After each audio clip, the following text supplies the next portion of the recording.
बिस्मिल्लाहिर्रहमानिर्रहीम। नाज़रीन अस्सलाम वालेकुम, मैं हूँ इमरान वसीम।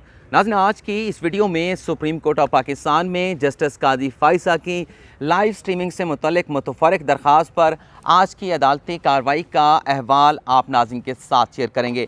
आल दो सुप्रीम कोर्ट ऑफ पाकिस्तान की जानिब से जस्टिस कादी फ़ाइज़ा की इस दरख्वास्त पर समाअत मुकम्मल होने के बाद फ़ैसले को महफूज कर लिया गया है, लेकिन अदालत की जानिब से इस बात को वाज़ेह किया गया है कि इस दरख्वास्त पर सबसे पहले अदालत की जानिब से मुख्तसर फ़ैसला सुनाया जाएगा और फिर मुख्तसर फ़ैसले के बाद अदालत की जानिब से सुप्रीम कोर्ट ऑफ पाकिस्तान की जानिब से इस फ़ैसले की तफसीली वजूहात जारी की जाएंगी।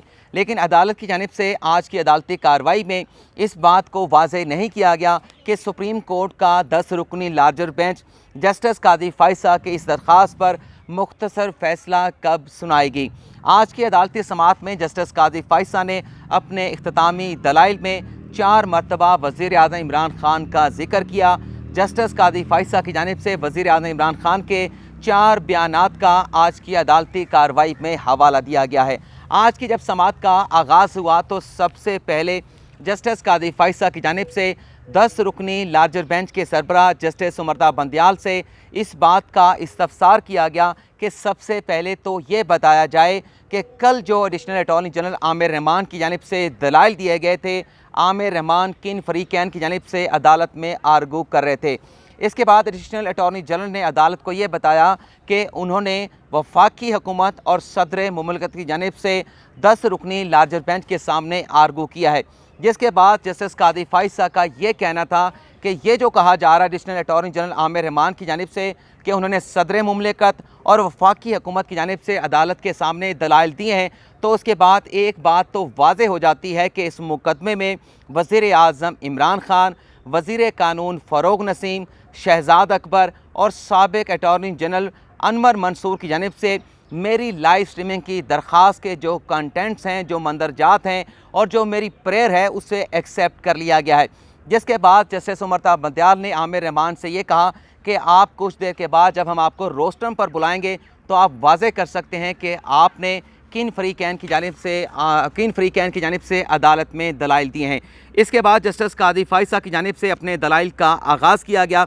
जस्टिस कादी फ़ाइज़ा की जानिब से कहा गया कि मैं सिर्फ अपने मुकदमे के लिए लाइव स्ट्रीमिंग की दरख्वास्त जो है वो अदालत के सामने लेकर आया हूँ। मैं ये नहीं कह रहा कि सुप्रीम कोर्ट में जितने मुकदमात की समाअत होती है उन तमाम मुकदमात की लाइव स्ट्रीमिंग होनी चाहिए। जस्टिस कादी फ़ाइज़ा ने कहा कि लाइव स्ट्रीमिंग के ज़रिए मैं ये दिखाना चाहता हूँ कि अदालत अवामी सतह पर सब लोगों को कैसे काबिल एहतसाब बनाती है। जस्टिस कादी फ़ाइज़ा ने यह भी कहा कि जस्टिस उमरता बंदियाल के अलावा जितने भी सुप्रीम कोर्ट के जजेज़ हैं वो तमाम के तमाम जजेज़ मेरे जूनियर्स हैं और यहाँ पर यह प्रोपोगंडा किया जा रहा है कि जूनियर जजेज़ जो हैं अपने सीनियर जज के ख़िलाफ़ कैसे फ़ैसला दे सकते हैं। उनकी जानिब से ये भी कहा गया कि ये भी कहा जा रहा है कि सुप्रीम कोर्ट का ये 10 रुकनी लार्जर बेंच ये जो मेरी दरख्वास्त है कि इस मुकदमे की कार्रवाई को नज़रसानी की दरख्वास्तों की लाइव ब्रॉडकास्ट होनी चाहिए, ये बताया जा रहा है कि सुप्रीम कोर्ट के इस 10 रुकनी लार्जर बेंच की जानिब से मेरे इस मामले को फुल कोर्ट को रेफ़र कर दिया जाएगा। नाज़रीन, यहाँ पर मैं ब्रेक लेता हूँ। अज़ान शुरू हुई है, अज़ान के बाद दोबारा आपकी खिदमत में हाज़िर होते हैं। वेलकम बैक नाज़रीन। जस्टिस कादी फ़ाइज़ा की जानिब से अदालती बेंच को ये कहा गया कि अगर इस मामले को फुल कोर्ट के पास भेजा जाता है तो अगर चीफ जस्टिस ऑफ पाकिस्तान की जानिब से फुल कोर्ट का इजलास ही ना बुलाया गया तो फिर क्या होगा। जस्टिस कादी फ़ाइज़ा ने कहा कि 2 जजेस की जानिब से मेरे मुकदमे को सुनने से इनकार कर दिया गया था और सुप्रीम कोर्ट के 3 जजेस ऐसे हैं जो सुप्रीम जुडिशल काउंसिल का हिस्सा हैं, तो इस तरह से 2 और 3 जजेस को मिलाकर 5 जजेस सुप्रीम कोर्ट के ऐसे हैं जो फुल कोर्ट में इस मामले पर शिरकत नहीं कर सकते। जिस पर जस्टिस उमरता बंदियाल की जानिब से जस्टिस कादी फ़ाइज़ा को मुखातिब करते हुए ये जवाब दिया गया कि आप इस बात का तयन कैसे कर सकते हैं कि कौन से जजेस फुल कोर्ट के इजलास में शिरकत करेंगे और कौन से जजेस फुल कोर्ट के इजलास में शिरकत नहीं करेंगे। सुप्रीम कोर्ट के जितने भी जजेस हैं, जस्टिस उमरता बंदियाल की जानिब से ये कहा गया कि सुप्रीम कोर्ट के तमाम जजेस हमारे लिए जो है वो काबिल एहतराम है। इसके बाद जस्टिस कादी फ़ाइज़ा ने कहा कि कल की अदालती समाअत में एडिशनल अटॉर्नी जनरल की जानिब से अदालत को ये आर्गू किया गया कि अगर अदालती कार्रवाई की लाइव स्ट्रीमिंग की गई, इसे लाइव ब्रॉडकास्ट किया गया तो जो अवाम होंगे उन्हें अदालती कार्रवाई की समझ नहीं आएगी।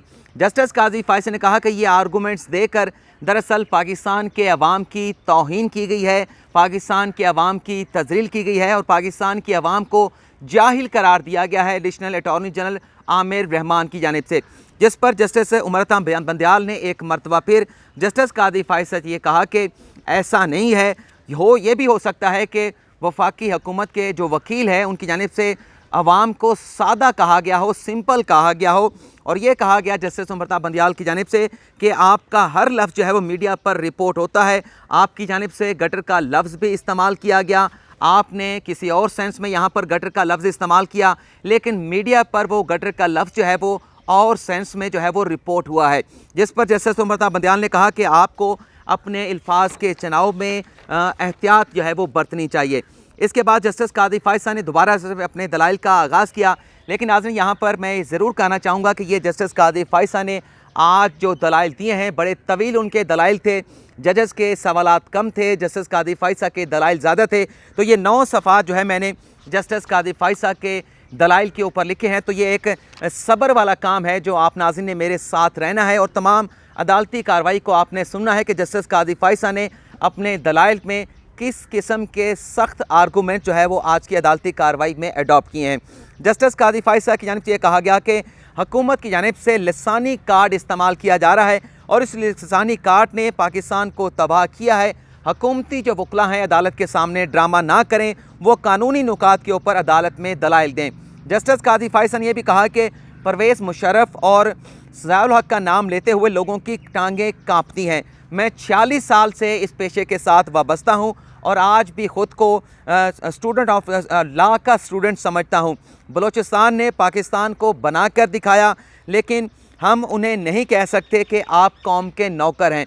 यहाँ पर जस्टिस काजी फायसा का इशारा जो है वो एस्टेब्लिशमेंट की तरफ था, फ़ौज की तरफ था कि हम उन्हें नहीं कह सकते कि आप कौम के नौकर हैं। आगे चल के जस्टिस काजी फायसा ने कहा कि हुकूमत जजेस के पीछे ना पड़े, हुकूमत अपना काम करे, कोई हुकूमत जो है वो जजेस के पीछे ना पड़े, हुकूमत अपना काम करे।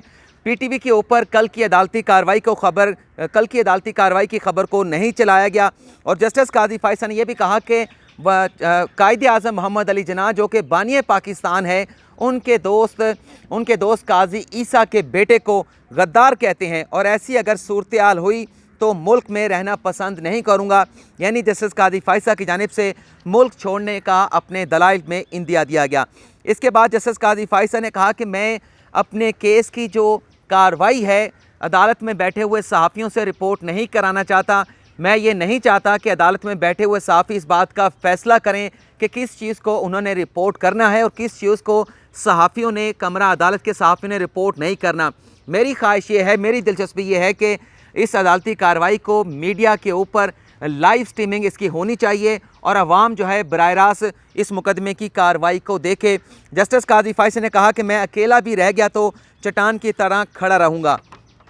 आगे चल के जस्टिस काजी फायसा ने कहा कि टेलीविज़न चैनल के ऊपर कल जो बुलेटिन चलाए गए उसमें वज़ीर-ए-आज़म इमरान खान की खबर सबसे पहले चलाई गई। यहाँ पर पहली मरतबा वज़ीर-ए-आज़म इमरान खान के नाम का जिक्र आया, फिर खबर शेख रशीद की चलाई गई और उसके बाद फिर इमरान खान की खबर चलाई गई और उसके बाद वफाकी वज़रा की और फिर जो है कल की अदालती कार्रवाई को एक चैनल की जानिब से रिपोर्ट किया गया। और मीडिया इतना आज़ाद है, जस्टिस काजी फायसा की जानिब से कहा गया कि मीडिया इतना आज़ाद है कि PFUJ की जानिब से कोयटा से लॉन्ग मार्च का ऐलान कर दिया गया है। जस्टिस काजी फायसा ने कहा कि अगर हुकूमत जो है वो जजेस को फ़ारिग करना चाहती है तो जजेस को ज़रूर फ़ारिग करें, लेकिन अगर गलत किया है तो उनके खिलाफ रेफरेंस लेकर आएँ। मेरे ऊपर हुकूमत की जानिब से करप्शन का कोई इल्ज़ाम नहीं लगाया गया। मेरी ज़ात पर हुकूमत ने रेफरेंस में मिसकंडक्ट का इल्ज़ाम लगाया था। दहशतगर्दी के हवाले से मैंने एक रिपोर्ट लिखी, लेकिन हुकूमत की जानिब से उस रिपोर्ट को रद्दी की टोकरी में फेंक दिया गया। एहतसाब अदालत का जो अरशद मलिक का जो स्कैंडल सामने आया था उसका भी जिक्र किया गया। जस्टिस काजी फायसा की जानिब से उनका ये कहना था कि एहतसाब अदालत के जज की वीडियो कौन बनाता है। हुकूमत की जानिब से इस बात की तहकीकात नहीं की गई कि एहतसाब अदालत के जज की कंप्रोमाइज़ करने वाली वीडियो किसने बनाई। ऐसी कोई तहकीकात हुकूमत की जानिब से नहीं की गई। आगे चल के जस्टिस काजी फायसा ने कहा कि पाकिस्तान को तबाह करना छोड़ दें और वो नौकर पेशा समझते हैं कि वो मुल्क के मालिक हैं। और जस्टिस काजी फायसी ने कहा कि जो लोग नौकरी पेशा ये समझते हैं कि मुल्क के मालिक हैं, मैं ये समझता हूँ या तो वो फ़िरौन बन चुके हैं या वो पागल हो चुके हैं। यहाँ पर जस्टिस काजी फायसा की जानिब से किसी का नाम नहीं लिया गया, लेकिन जो बात समझ आती है कि यहाँ पर जस्टिस काजी फायसा का इशारा जो है वो एस्टेब्लिशमेंट की तरफ था। आगे चल के जस्टिस काजी फायसा ने कहा कि ये सिक्रेसी का भाषण हुकूमत की जानिब से दिया जाता है। 100 लोगों का इलेक्शन तो इनसे कराया नहीं जाता। इमरान खान ने गिलगित बिल्तिस्तान में ठहर कर ये कहा कि अपोजिशन एक जज को ऊपर लाना चाहती है। इमरान खान ने उस जज का नाम नहीं बताया कि लेकिन वो जज जो है वो अदालत के सामने खड़ा वो जज मैं हूँ। जस्टिस काजी फायसी ने कहा कि बेशक मुझे हटा दें, लेकिन जज को ब्लैकमेल ना करें। ब्लैकमेल होने से बेहतर है कि जज खुदकुशी कर ले। आगे चल के जस्टिस काजी फायसी ने कहा कि वज़ीर-ए-आज़म इमरान खान की जानिब से ये दूसरी मरतबा वज़ीर-ए-आज़म इमरान खान का जिक्र आ रहा है कि वज़ीर-ए-आज़म इमरान खान की जानिब से इलेक्शन कमीशन के आइनी इदारे पर अटैक किया गया, उनसे इस्तीफ़े का मुतालबा किया गया। कल को वज़ीर-ए-आज़म की जानिब से सुप्रीम कोर्ट के जजेस से भी इस्तीफ़े का मुतालबा किया जा सकता है, और इस बुनियाद के ऊपर कि सुप्रीम कोर्ट के जजेस आवाम को इंसाफ नहीं फराहम कर रहे, तो लिहाजा सुप्रीम कोर्ट के तमाम जजेस मुस्ताफ़ी हो जाएं। इसके बाद तीसरी मरतबा वज़ीर-ए-आज़म इमरान खान का जिक्र आया जस्टिस काजी फायसा के दलाइल में, जिसमें उनका ये कहना था कि मदीना की रियासत की तो दूर की बात है, आप साइकिल पर ही अपने ऑफिस में आ जाया करें। हमारा जो वज़ीर-ए-आज़म है बनी गाला से हेलीकॉप्टर से अपने वज़ीर-ए-आज़म ऑफिस में आता है। इसके आगे चल के जस्टिस काजी फायसा का ये कहना था कि जब तक हम ख़ुद को काबिल एहतसाब नहीं करेंगे तो किसी को काबिल एहतसाब नहीं ठहरा सकते। हम सब जो है वो आवाम के सामने काबिल एहतसाब हैं। और आगे चल के जस्टिस काजी फायसा ने कहा कि मैं सबको ताकतवर बनाना चाहता हूँ। ये जस्टिस काजी फायसा ने सुप्रीम कोर्ट के तमाम जजेस को मुखातिब करते हुए ये दलील दी कि मैं सबको ताकतवर बनाना चाहता हूँ, लेकिन हम ताकतवर तब होंगे जब तमाम चीज़ें ट्रांसपेरेंट होंगी, शफाफ होंगी। और यहाँ पर जस्टिस काजी फायसा का कहने का मकसद ये था कि अगर हम लाइव स्ट्रीमिंग करें माफ़ी चाहता हूँ नाज़रीन, माज़रत चाहता हूँ। जस्टिस काजी फायसा का कहने का मकसद ये था कि लाइव स्ट्रीमिंग पर अगर हम जाएंगे, मुकदमात की कार्रवाई को लाइव ब्रॉडकास्ट करेंगे, तो इससे अदालती कार्रवाई में ट्रांसपेरेंसी आएगी। आगे चल के जस्टिस काजी फायसा ने कहा कि कुछ अर्से के बाद हो सकता है कि कायद-ए-आज़म की जगह पर जो हमारे दफातर में तस्वीरें लगी होती हैं, कायद-ए-आज़म की जगह पर शायद ज़िया-उल हक़ की तस्वीर लगी होगी। 23 मार्च को मार्च परेड की जाती है और कोई तकरीर जो है वो नहीं की जाती। दानिश और कलम से मुल्क बनते हैं। पाकिस्तान को भी कलम के साथ जो है वो कलम की ताकत से हासिल किया गया था। गुलामाना सोच ने मुल्क को तबाह किया है और यही सोच मुल्क को तबाह कर दी गई। हमूद रहमान कमीशन की रिपोर्ट जो है वो बनाई गई, इंक्वायरी की गई, लेकिन उस रिपोर्ट को पब्लिक नहीं किया गया। यहाँ पाकिस्तान में सच को तलाश करना पड़ता है। जस्टिस काजी फायसा ने कहा अदालत के 10 रुकनी बेंच को कि हुकूमत की जानिब से मुझे मुल्ज़म बनाया गया और मैंने अपनी दरख्वास्त में हुकूमत को मुल्ज़म बनाया है। जस्टिस काजी फायसा ने कहा कि हुकूमत से कहता हूँ कि मुझे मुल्ज़म ज़रूर बनाएं, लेकिन मुझे मुल्ज़म जो है वो सबके सामने बनाया जाए और इस अदालती कार्रवाई को लाइव ब्रॉडकास्ट जो है वो टेलीविज़न चैनल पर किया जाए। आगे चल के जस्टिस काजी फायसा ने कहा कि वफाकी काबीना का इजलास भी मैं ये समझता हूँ कि लाइव ब्रॉडकास्ट होना चाहिए, लेकिन वफाकी काबीना के इजलास में जहाँ गवर्नेंस के मामला डिस्कस होने चाहिए, वहाँ पर भी सियासी मामला डिस्कस होते हैं। वफाकी वज़रा की जानिब से सियासी बयानात दिए जाते हैं। पाकिस्तान टेलीविज़न पर इमरान खान की सियासी तकरीर नशर की जाती है और इमरान खान की सियासी तकरीर को नशर करना PTV की जानिब से गैर कानूनी इकदाम है। और ये भी कहा गया जस्टिस काजी फायसा की जानिब से जो PTV पर मेरे हमवतनों की तकरीरें नशर की जाती हैं, इस चीज़ का भी खात्मा होना चाहिए। आगे चल के जस्टिस काजी फायसा ने कहा कि आइन में किसी जगह पर इस्टेब्लिशमेंट का जिक्र मौजूद नहीं है, लेकिन यहाँ पर एग्रीकल्चर डिपार्टमेंट का जिक्र किया जाता है और लोग कहते हैं, बाहर के लोग कहते हैं, ये कैसा इदारा है जो दरख्त लगाने के अलावा पाकिस्तान में हर काम करता है। इसके बाद जस्टिस काजी फायसा के दलाइल जो है वो ख़त्म हो गए और फिर additional attorney general Aamir Rahman की जानिब से अदालत को यह वाज़े किया गया कि उन्होंने फेडरेशन और सदर मुमलिकत की जानिब से दलाइल दिए हैं, लेकिन अभी अदालती कार्रवाई के दौरान वज़ीर कानून फ़रोग़ नसीम की जानिब से एक नोट भेजा गया है और उस नोट में वज़ीर कानून फ़रोग़ नसीम ने मेरे आर्गूमेंट को एडॉप्ट कर लिया गया है। दूसरे additional attorney general Sohail Mahmood की जानिब से बताया गया कि वो भी आमिर रहमान के दलाइल को एडॉप्ट करते हैं और वो अदालत में रिप्रेजेंटेशन कर रहे थे, नुमाइंदगी कर रहे थे वज़ीर आज़म की और अटॉर्नी जनरल की। इसके बाद जस्टिस उमरता बंदियाल की जानिब से ये कहा गया है कि अदालत ने मामले का जायज़ा लेना है। बड़ी मालूमाती दलाइल जो है वो दोनों जानब के वकला की जानिब से, यानी जस्टिस कादी फ़ाइसा की जानिब से, हुकूमत के सरकारी वकला की जानिब से दलाइल दिए गए हैं। लेकिन अदालत ने तमाम दलाइल का जायज़ा लेने के बाद नतीजे पर पहुँचना है। लेकिन हम सब का शुक्रिया अदा करते हैं। इस केस का मुख्तसर फ़ैसला जस्टिस कादी फ़ाइसा की जानिब से रिक्वेस्ट की गई कि सबसे पहले इस केस का मुख्तसर फ़ैसला सुना दें। मेरी दरख्वास्त को एक्सेप्ट करना है, रिजेक्ट करना है, ताकि जो नज़र सानी की दरख्वास्तें हैं उस पर भी जल्द समाअत का आगाज़ हो सके। जिसके बाद जस्टिस उमरता बंदियाल ने कहा कि हम पहले मुख्तसर फ़ैसला सुनाएंगे, डिटेल रीजनिंग बाद में जारी की जाएंगी, लेकिन ये मुख्तसर फ़ैसला कब सुनाया जाएगा, इस हवाले से आज की अदालती कार्रवाई में 10 रुकनी लार्जर बेंच की जानिब से कोई बात वाज़ेह नहीं की गई।